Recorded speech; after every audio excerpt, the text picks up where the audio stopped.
Hi, welcome to Chapter 9, Plant Assets, Natural Resources, Intangible Assets. This is part 1. There will be more parts. I've done a lot of video recordings and I've tried to make them fairly short. I have a lot of study objectives this chapter. We are going to talk about study objective 1 and 2 for this first video presentation. This chapter is all about long-term assets, what the textbook calls plant assets. We are going to look for the accounting for the purchase and use of buildings, manufacturing plants, equipment, furniture, fixtures, natural resources, intangible assets, and I left one off, also land. Land is treated a little differently because land does not depreciate. We're going to look at transactions associated with these assets and how they're shown on the financial statements. And as you're going through these slides, feel free to click between, using the table of contents to click between slides. So if you want to come back and review a journal entry, you don't have to view the whole lecture. So let's stop right now and print out the course pack for Chapter 9. To be successful in this class, I strongly encourage you to practice along with the PowerPoint slides, and you can just stop and start them as you need to, and use them to take notes. When I say stop and try to solve a problem, do stop. Don't just go ahead to the solution. Many students will say, I read it, therefore I understand it. But our really successful students tell us that reading is definitely not enough. You have to pick up a pencil and practice doing accounting problems. That will prepare you so much better for my exams and for accounting exams. My exams are partly multiple choice, but there's a lot of journal entries and there's also writing in them as well.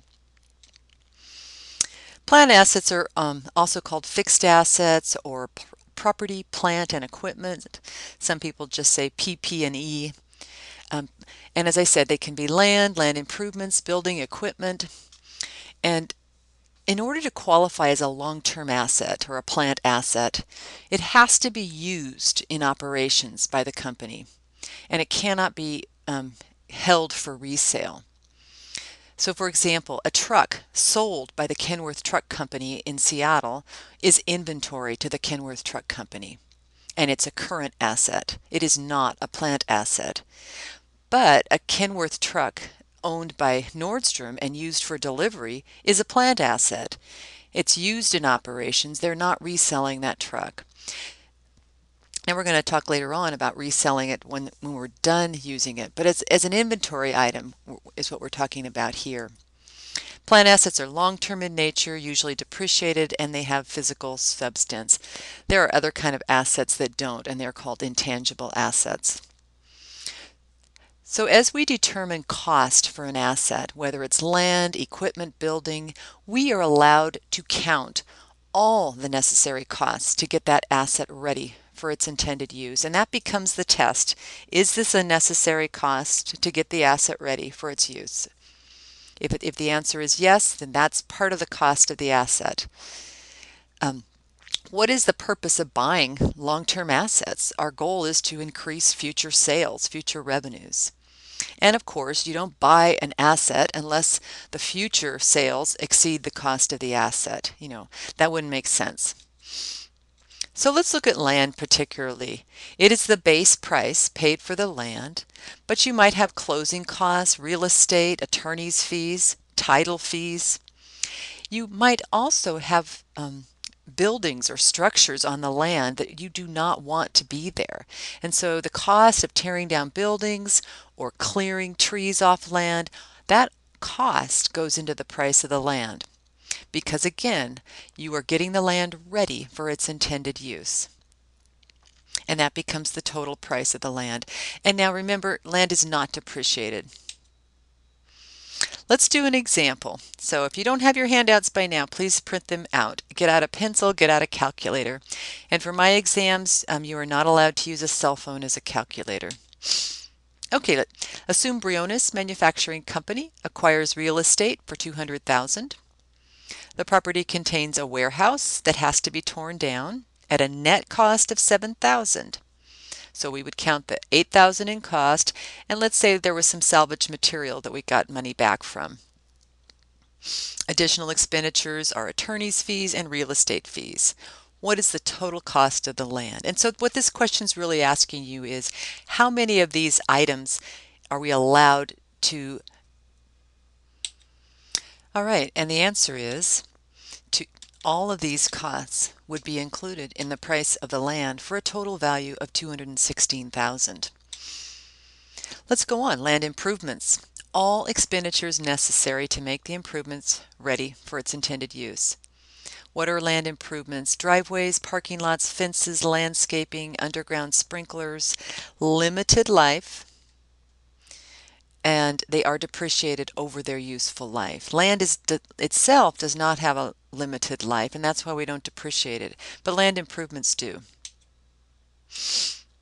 Okay, buildings. Price paid for the building, cost to update or remodel, any other cost to get the building operational, and of course any attorney's fees, title fees, real estate commissions. Cost to update or remodel the facilities.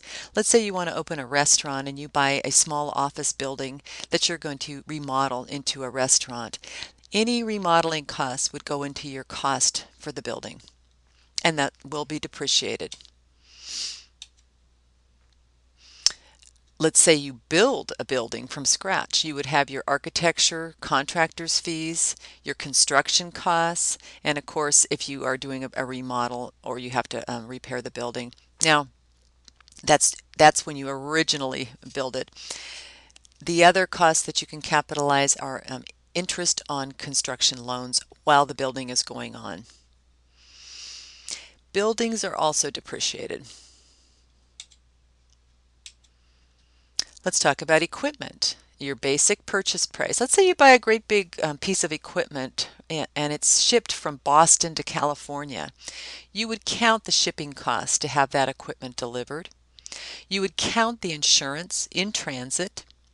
You would count the installation costs, including test runs and cost of equipment, and including test runs, and that would add up to the total cost of equipment. Let's say you have to train somebody to use the piece of equipment the first time.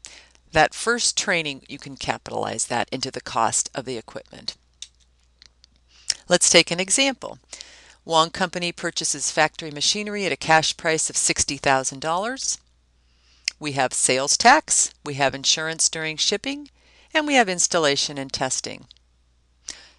Take a shot at which of these costs are included in the cost of machinery. And the answer is all of these costs count for a total of $64,500. While you're here, turn in your books and do some practice problems. And stop the video and take a minute and make sure you understand this concept of cost. Long-term assets are recorded on the balance sheet at cost, and when we record a cost as an asset, we say that is capitalizing the cost. And so going back to my example on insurance for shipping the piece of equipment to the company, that insurance bill is capitalized. Once the piece of equipment is in place and the company is paying annual insurance, that will go to expense as an insurance expense because that's an ongoing cost. Whereas shipping the piece of equipment to California from Boston, as my example was, that is a necessary cost to get that asset ready for its intended use.